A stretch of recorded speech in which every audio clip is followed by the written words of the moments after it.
an input device, scanning device, video as input device, and audio as input device, and biometric input. So the most important thing today, like we are talking about the hardware devices, and then we all know what is a hardware. So we refer to any physical components of the computer of which you can be able to touch and see. And then now, this hardware, they all complement the basic functionality of the computer. Like we normally understand that computer is any electronic device that can work under the set of instructions stored in its own memory. That's how we define the computer technically, but also we can simply say any electronic machine that can manipulate data and produce end results information, give us the end results as information. So now, but how does the computer process data through the hardware devices? Like I said, all these hardware devices are classified in such a way that each can complement each operation of the computer, like being an input, processing, and then output and the storage and the communication as well. So all these five, they fulfill what is so called information processing cycle. Since we know that information is an end product of processed data, that we know data is raw facts, figures, symbols that has no meaning. So in order for us to get an end product of data, then we know we need to process that in such a way it can give us the information. Whereas we know that information is the data that is processed, organized in such a way it can reveal a meaning to us. Why is it important that we need to have information? So this information, it helps us to make informed decision. Like for example, before we wake up tomorrow, then whatever that we need to trust before we go to work. So we must have information about the weather forecast. So that information is important in such a way it influences what our decision making process. So let me just not go far, then I'm just about to start now with our today's chapter. Okay, can I just see? Hi, are we doing the theory today? Yes, that's theory today. We are covering theory until Friday. So we're doing theory this week. Okay, can I start now with input device? Then when I'm talking about the input device, like you see here, the chapter is extended hardware concepts. Under the input device, can you still remember what input is, or does the word sound like something out of this? Well, anyone, can you please share with me what you understand about the input device?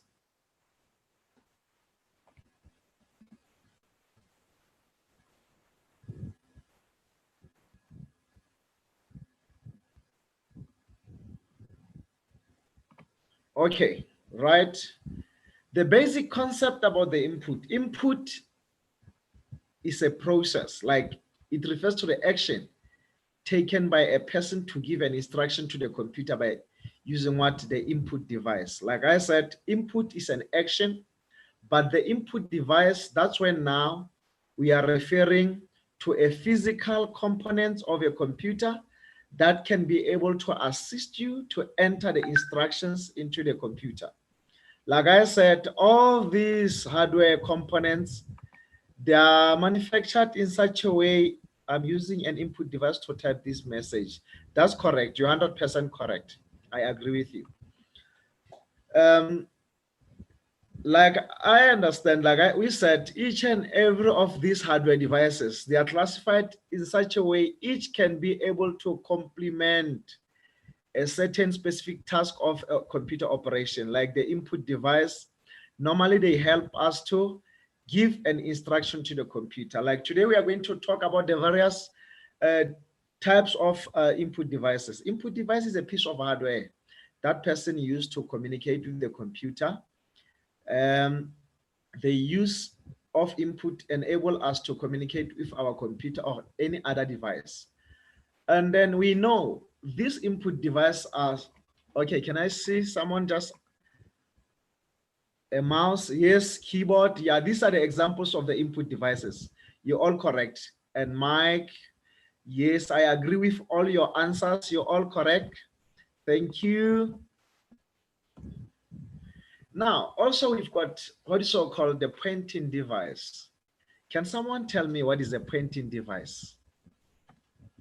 So I'll just share the second screen.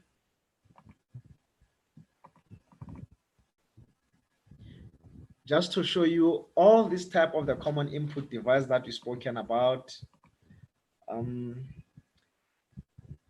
Tyrese say, yes, that's true, okay. Zoom is an input and output device. Okay, can you please just, Lesedi, substantiate on your answer, how does Zoom becomes an input and output device? Common input devices, like I said, we've got keyboards. Keyboard is used for entering information into computer, but I normally say data into computer, such as letters, words, numbers, and symbols. Pressing any key on the keyboard is an input. That means input is action that you do. That computer uses what? Data. Then, like I said, raw facts, figures, that has no meaning. So we need to process them in such a way we can get what? An end product information, which is what? The data that is organized, processed, and is meaningful. Then it can help us to make what? An informed decision. These are the type of the keyboards that we can use as our input devices. These are all the type of the input device. I believe like we've got these different types of the keyboards. Like you can see the images, standard keyboard. Then this is external keyboard. Then we've got laptop keyboard built in. So I think we all know all these guys. Ergonomic keyboards. Can someone tell me what does the word ergonomic means? Okay. Someone said, I like a gaming keyboard, but we are able to speak. It's like a mic, and mic is an input. Yes, correct. It's fine, guys. Just send a message on chat, then I'll just respond. I like gaming, okay. We've got gaming keyboard as well. So all these are the type of the keyboards. Type of the keyboards, then laser keyboard. And now let's come to this one, the pointing device. The pointing device are used to control the movement of what? The cursor on the screen. The cursor, in other words, you call it what? A pointing device or a pointer. So like what you see here, this mouse that the arrow that is moving here is called a pointer or the cursor. So can I go back to the first screen again? As I've mentioned that I'm going to talk about the pointing devices now. Like we all now understand what pointing device is. Okay, mouse is a pointing device. That's correct. I agree with you, Lionel. Then touchpad. These are the pressure sensitive pads that are built in to the laptops. Move your finger on this pad and they have the same effect as mouse. Click with your finger on the extra button just on the pad, has the same effect as you click on the mouse button. So this one, they are just built in within your laptop. They are all the pointing devices. They can be able to, like this is what I'm using right now. I'm using the mouse pad. So to move my cursor up and down, a mouse can, come again, a mouse can what? Listen, I don't understand your question. You said mouse can scan. No, remember, how does the mouse scan? No, remember, yes, a scanner is an input device. Yes, I agree with you, but the mouse doesn't have that functionality of scanning. Tyrese, that red light may be at the bottom of, sorry. No, guys, okay, I understand now. So we're still going to talk about that, the biometric features. If there's biometric feature on your mouse, that's gonna be possible. So it will depend on the type of the technology that we are using on that particular mouse. So someone said it looks like it's supposed to. No. So okay, can I just continue about the mouse? So the touchpad, then now we all understand what is a touchpad. Is one of the input devices that is used to enter, but where do we find this on laptop? Okay.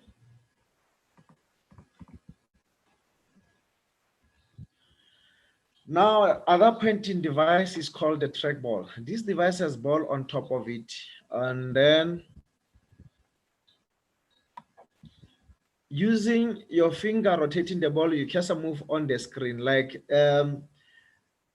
some mouses, then they do have this trackball. So you just scroll it around then.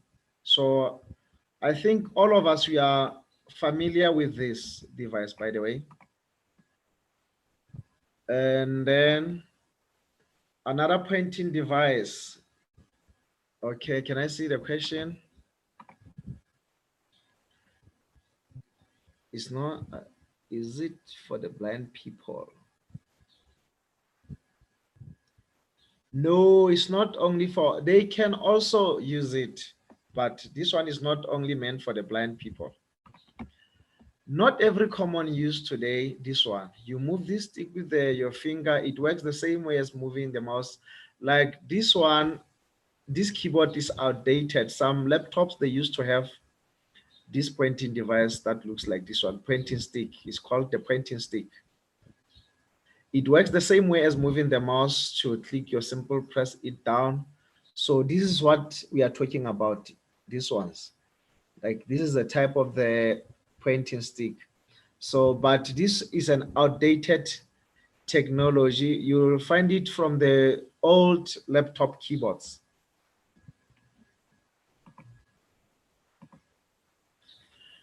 Another pointing device again, we can talk about the touch screen. With this device, you feel more in control. You simply use your finger and drag and drop, move directly on the screen. So I think we're all familiar with this one, guys. Can a touch screen be both an input and output? I'm asking the question from you.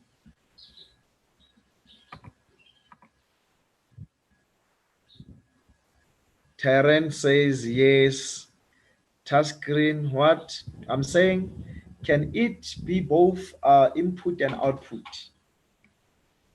Yes, Mikhail say yes. Yeah, that's correct, because already you've got your results on the screen, hence you can also interact and input the information or whatever the instruction that you want to give to your machine. Like in most cases, the radio. The radio is using the embedded system, like operating system is in there. So you just interact by using what the touch on it. So like, for example, your iPad. So these are the typical examples of what the touch screen devices that we can use as what our input. Is a projector a pointing device? No. A projector is an output device. Like we say, it projects. It takes out, like for example, what you see here on my screen, I projected this information using that output. Yeah, that light, then it projects the information. It takes out information from the machine so that it can project it to the screen so that everyone can be able to see as the results. So then we cannot say is an input device because we don't take any instruction into instant. We are projecting or giving out instructions to. It takes out information. Yes, I agree with you. That's correct. And then let's go to the next slide. Sorry, I just skipped. Touch screen. I'm still talking about the touch screen again. The gestures. It's still a printing devices. We are talking about the printing devices. All in all, then we know all these devices. Then we group them as what? As input devices. So these are the many ways in which you can be able to enter the information into our computer system. Gesture. This is a new feature coming out with the new phones, tablets, etc. Now you can zoom in pinch, expand, swipe, track. So this is a new technology that you can also use as what? An input device to enter, because what you see here on the screen, like they said, if you pinch or you expand something, that information is going to be taken into your computer system. Then we've got what is so-called the pen input. It's still under the printing device as well. Whoa, that is big touchscreen device. Okay, multi-purpose stylus. Yes, this is called a stylus. The pen input, correct. It's also a pressure-sensitive device like a touchpad. On these digitizing tablets, you can draw with more precision than with finger, exactly when we're using the stylus. So like, for example, the stylus now is an outdated, but I cannot say it's an outdated, because when you go to some banks like at a teller, so where maybe you need to sign your signature, then they've got that kind of the system like this one, then where you can just input your signature using what the stylus. So it's not an outdated so far. So, and then let's go again to the next slide. We're still talking about the printing device. Where do you mostly find this one, guys? I know those of you who likes to play the games, then usually they use what? Exactly, 100%. I agree with this one. Usually used for drawing. I still use as a stylus games. Is this the one they use at home affairs, home affairs for signature? That's correct. That's correct. They use a stylus, 100% correct. I love my controller, gaming. This one, guys, joystick. Normally, then you are correct. We use this one as input device, like when we play the games. You know, sometimes, for example, we've got main games. So, FIFA. There are so many games that we can play all the time. Remember, then we have to give the instruction to the computer. Sometimes we've got your object like is moving, then you have to instruct go left, right. Then it's like you are entering input, just instructing it, telling it what to do. It's going to follow what that instruction that you have inputted or exerted in your system. Exactly. So these are the joystick. These devices are usually for gaming. It connects via what? The USB port to your computer is used to control objects on the screen, like I said. So those people that plays the soccer, then your players, then when you're moving them up, down, and kick and whatsoever, those are the instructions. You still giving what the instructions to the system. So that's is what your printing device. In most cases, we use what the joystick when we play the games. Thank you so much for the response. I see many people now are following. Sorry for skipping the page. I'm now going to talk about digital camera. The camera that does not need film. Photo can be viewed immediately after it's been taken. Photo can be deleted, copied to the computer. A camera also, guys, is an input device, because immediately when I want to take in your picture, because remember, when we talk about the information processing cycle, then we are saying you must input, process, produce results, then you store, then later, then you can share. That's where the communication comes in. We do have communication devices like what the modem, and then the router, you understand? So let's check the camera. Okay, can I see the question or is it a comment? They are both input and output devices. Yes, I can agree with you.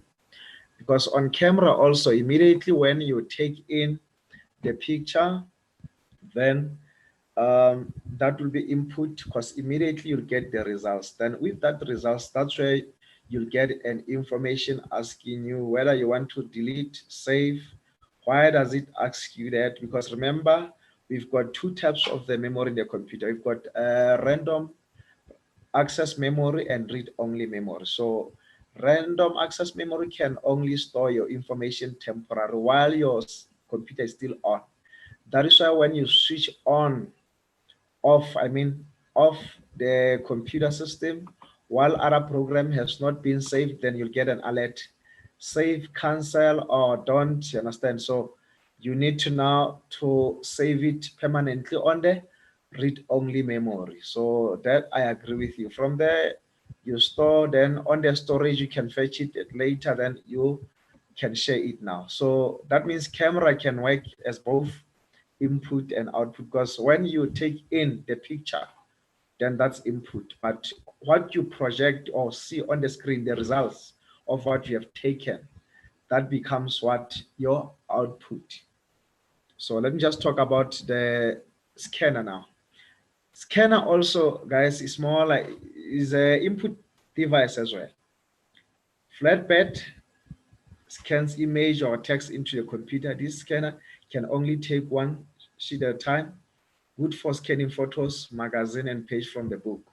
Like for example, it's not everything that can scan all these kind of the documents. Then you need to be more specific and check what the specification of that particular hardware device when you buy it. Then we've got handheld scanner. Like for example, these days they're using this one, something like this one, when now they check people for the temperature for COVID-19. So mostly then you'll find this by the malls. We've got these big scanners that comes with the printer, like the multifunctional printer. It does have the scanner like this one. And then this is called what? Sheet fit scanner. And handheld scanner that we know, the flatbed scanner, then this one is only scanner that comes only with one functionality on it. But this one, there are multiple functionalities on this scanner. One sheet at a time, flat scanner used it in store as well as hand. That's correct, Leonhard. Then I agree with you. Um, they're asking you, Leonhard, do you take an IT? No, you say no. Okay. Um, output device. What is this? Okay. Touch screen. Okay. Thank you, guys. Okay, now I'm going to talk about another scanning and reading device. Then this is how the scanner takes information from external environment into the computer system. Radio frequency identification. So this is called, in short, the acronym is RFID. This device is smaller than grain of rice. This device works the same as what barcode. This device can contain a lot of what data. It is used to the running time of athletes in marathon. So I think this one now we all understand. Now where does it work? And then it takes the information into the computer system. That is why I'm saying we all classify this as what? As input devices. Who is this? Tyrese? Very sorry. What is it for? Coming same, but I wanna know if it's hard. So, what was the question again? Can you repeat that?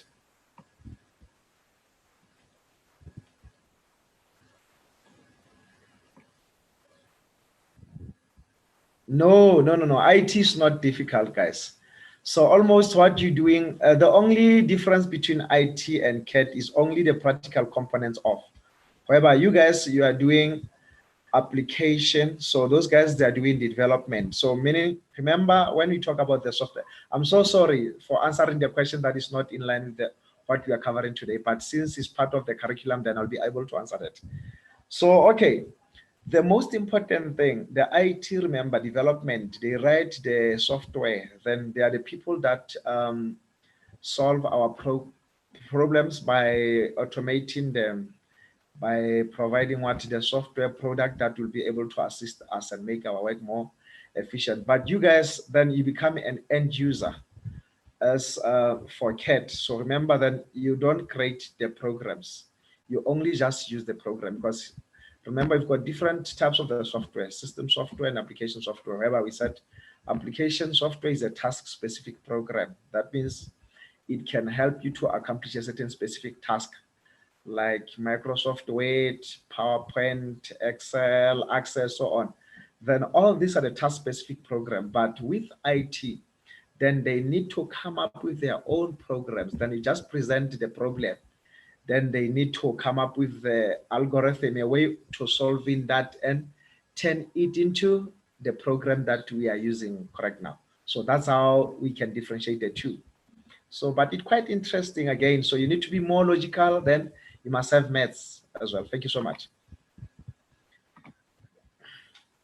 Let me just go to the second scanning reading device here. We've got magnetic strip reader here. This device reads information on the back of the bank card. This one you know from the ShopRite, then Pick and Pay, wherever then you want to do the purchase with your bank card, then they can just swap that information on that magnetic strip card, then it's going to read the information from that card. Then automatically, that's how the information is going to be scanned. So, and also when you insert magnetic strip reader, then you know that barcode, then it's reading that information from there. Any other questions so far? Okay, let me just continue and talk about scanning and the reading device as well. Yeah.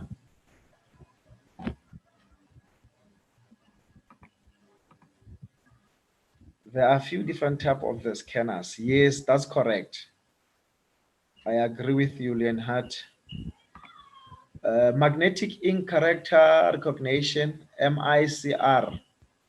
This device reads magnetic ink and ink that is used on the check. Like for example, this is what we normally use. Like for the checks, then this is what an input device. So when they read your check to authenticate, what is to authenticate? Remember, for the security reason, you need to make sure that the identity is real. So that means we need to authenticate. Some people can just give you the fake check. So now this input device for your check can be able to do that process of what authenticating that input. Okay, exit. Whoa, dude, please focus on the mic.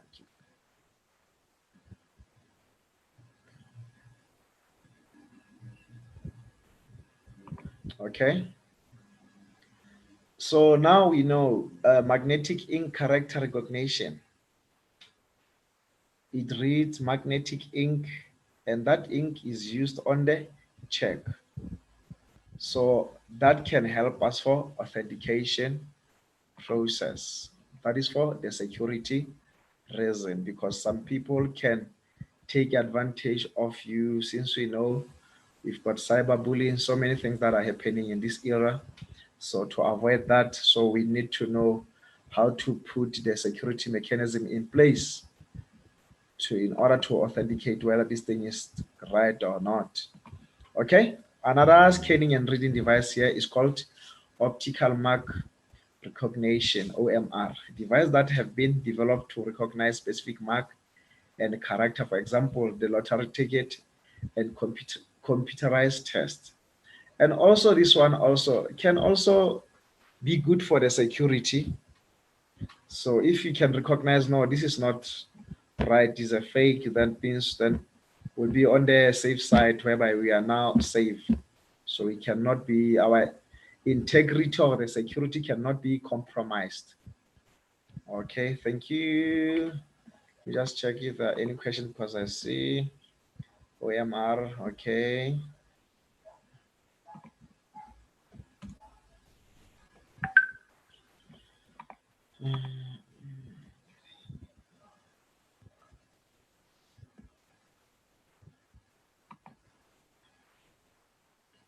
Yes, correct. Even for the driver's license, yes, for authentication process, this device, yes, is used. I agree with you here. Even for the fake man, like at a bank.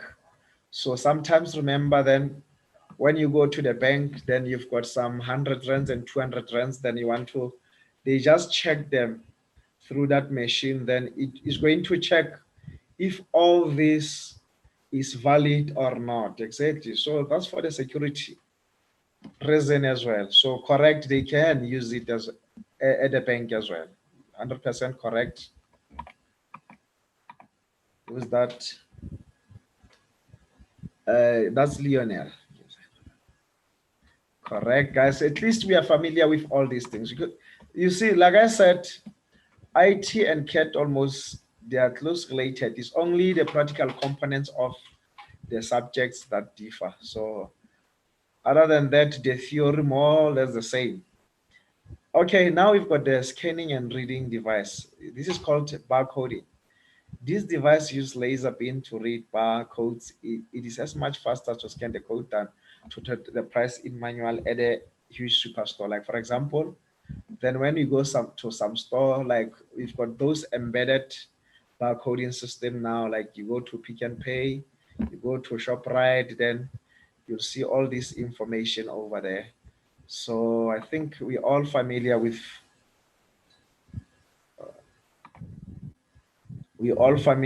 all this information. This is the barcode that is going to be scanned, because immediately when you scan this code into this, it's going to extract the whole information about that particular item that you are scanning. Maybe it's the milk, then they'll know the price of that milk, how much is it. That's how they charge you, because already that information is embedded within this barcode here. Okay,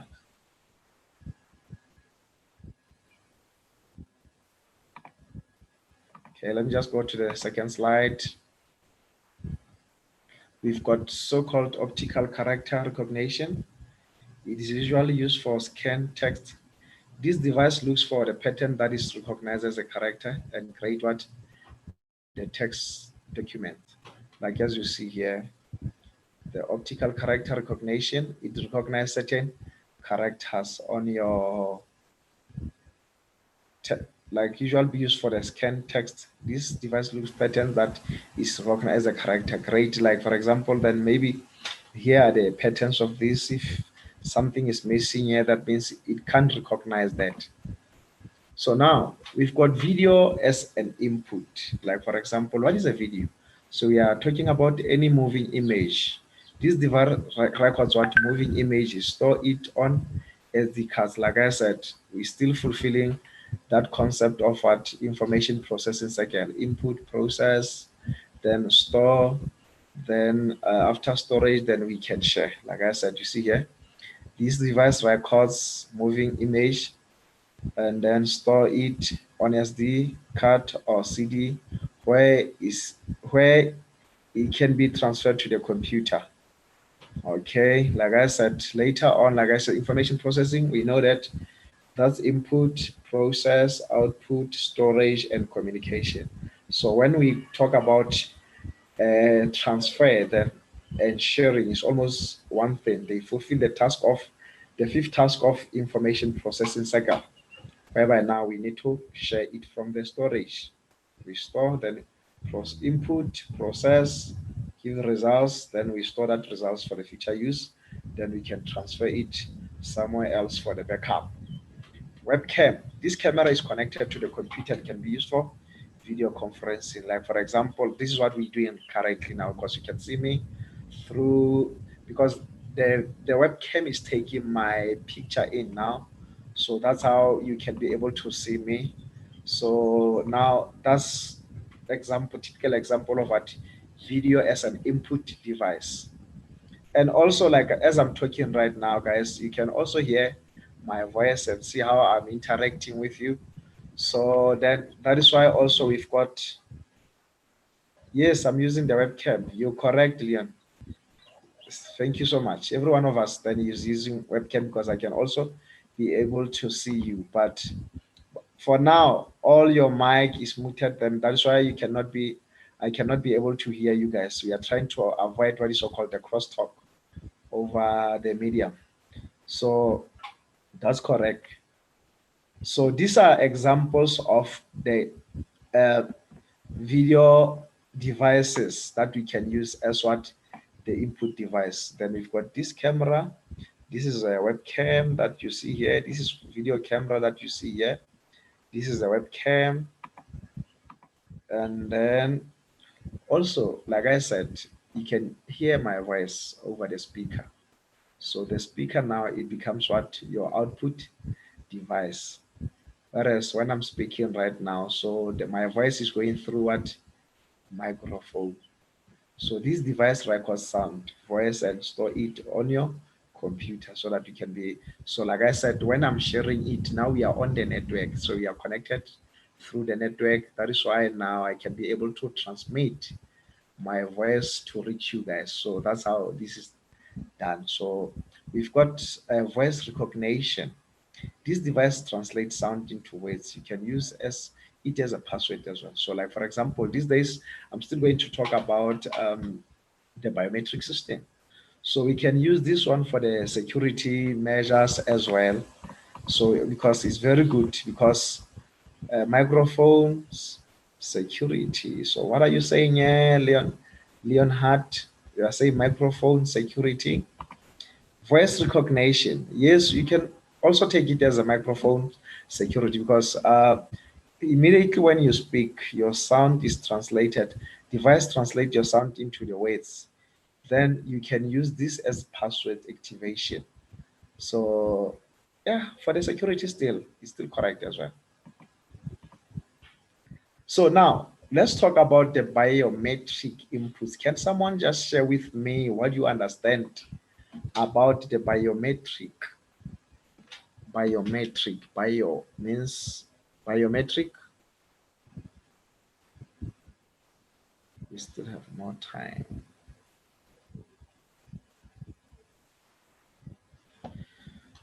Caution, hackers at work. Like we know, we've got those people that can compromise our integrity online or want to steal our information. Like we've got very serious information that we need to safeguard against those people that we call what? Cyber terrorists. So why is it important that we need to have a security? In simple, what is a security? Okay, security is just a protection of what? People, information, and property against the hostile personnel. So someone that can take advantage of you. Why is it important that we have to safeguard our information? For example, can anyone just share his bank pin here with us online? If not, please share with me. Tell me why not. So you'll see why the biometric feature is very important to be used as input device. So someone say, nope, money gone. That's true. So that means your integrity will be compromised. And that means you lose your money. So you need to safeguard your information. And that becomes what the security of information. Right? That's why in this field of computer science, we've got people that we called information security officers. So because they safeguard, they do the process like encrypting our information to make sure that there's a authentication, authorization, they administrate whoever that enters into the system. So all those is very important to safeguard your information because you might lose. Can you hack in IT? That's Lesedi. Lesedi, hacking is something possible, but we're not supposed to teach that because it's not something good to do. So since the law is against it, you can use this for the good reason, not is it illegal? Yes, that's correct. It's illegal act. It's not allowed hacking. Like I said, you're compromising the integrity of others. What if then I hack your bank account and I get into your account, then I take some money? Will it be legal? It's against the law. So therefore, it is not right to be done. So I agree with you, Leonhard. And now let's talk about the biometric feature. So biometrics means we can use uh, our body features like your thumb, like your eyes, any feature, yeah, those identifiable features that can uniquely identify you. So those, like for example, fingerprint scanner, you can use it as what biometric. Like for example, these days we've got some phones that comes with it, that feature, like Huawei P10 upwards, they've got that feature. Then you can use that as a security to lock your phone, and no one will be able to enter into your phone because it can only recognize what your finger. This device will be used mostly for security reasons. Like I said, without the right person's fingerprint, no authorization will be given on that computer system. Like I said, so this is for the security sake. So it's very good to authenticate whoever want to take advantage of you, then it will never recognize that, because remember, your fingerprints has got what, the unique feature that identifies you from any other entity that exists. Now let me just speak about what is this. Can I just check some comments? Yes, the cause of, let's say, they also don't speak about the hacking, they're gonna get suspicious. Let me just check. Okay, let's say some new messages. Okay, guys, I hope you all listening to these guys. At the end of this lesson, guys, then I'll have a homework activity that I'd like you to do. Then you'll go through the directory that I've shared as well to access that book where you can just do this. Then I think you'll have to submit this through my email. Okay, these are the typical examples of what the biometric features that we can use. Like for example, when you go to the bank, so these days they no longer using that manual fingerprint system whereby then you have to use the ink and whatsoever. Then everything now is digitized. So then they just put your, like for example, Capitec Bank is one of the typical example I can just mention. You go there before they can get into the system, and then they open your profile. Then they need to authenticate you through your fingers, and the consultant as well then will put his or her finger there. So this, we are almost familiar with them. Some laptops, guys, then they do have these features, so you almost find them everywhere embedded. Now, let's talk about this other biometric feature that comes. It's called the eye scanner. This device will use mostly for security reason as well. Without the right person, I can know no authorization will be given on the computer. Remember that we need to authenticate you before we can authorize you. So we authenticate you, then after the authentication process, then we authorize you. That means if we authorize you, then we grant access. You can be able to enter now into the system.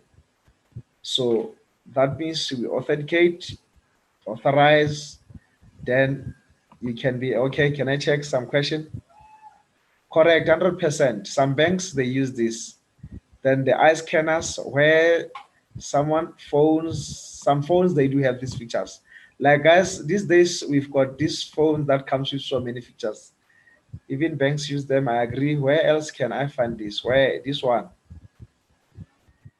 Some big factories, like before maybe you enter into that premise as an employee, then they can identify you with your unique feature on your eye. Then they can scan you. Then the gate or whatsoever then can open, then you get in. So that's for the authentication, and the that's authentication. Then I'm talking about the security feature here.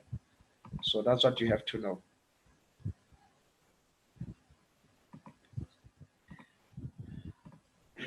Okay, this is the homework that I'm talking about.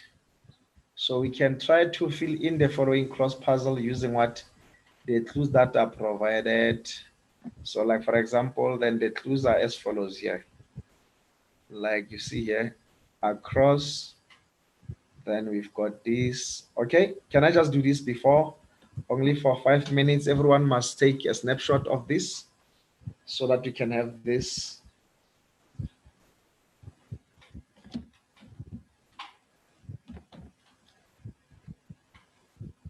Okay. Let me just save time. Okay, it's fine. I see now.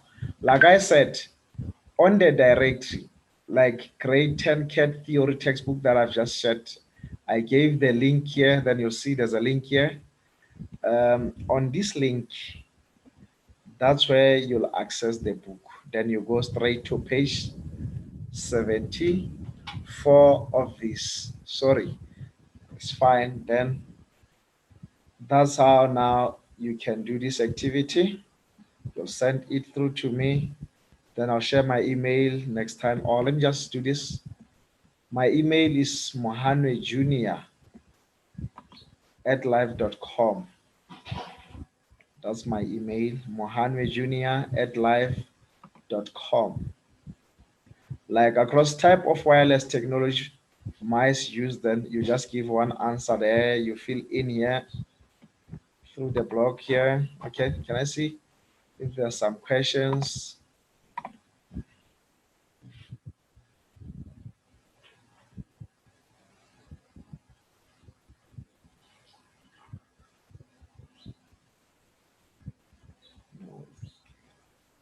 Let's say, what do you mean by saying no words given? Like I said, guys, there's a link. Everyone can have access to this link. Okay, let me just do this.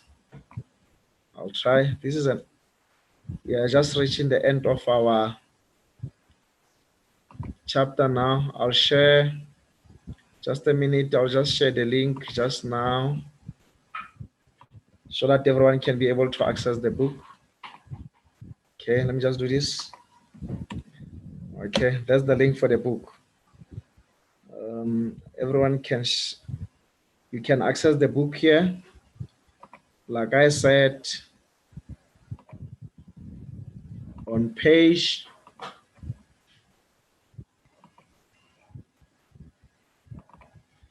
74 of the book. That's where you'll see the same activity that you see here, then you do it. From there, I'll just like to entertain the questions from your side. We've got only a few minutes left for the lesson. Okay. Thank you, guys. See you tomorrow again. So I'm continuing theory up to Friday next week. Then I'll be doing practical.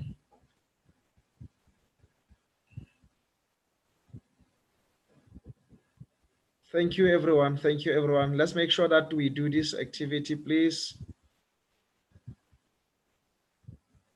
Pleasure.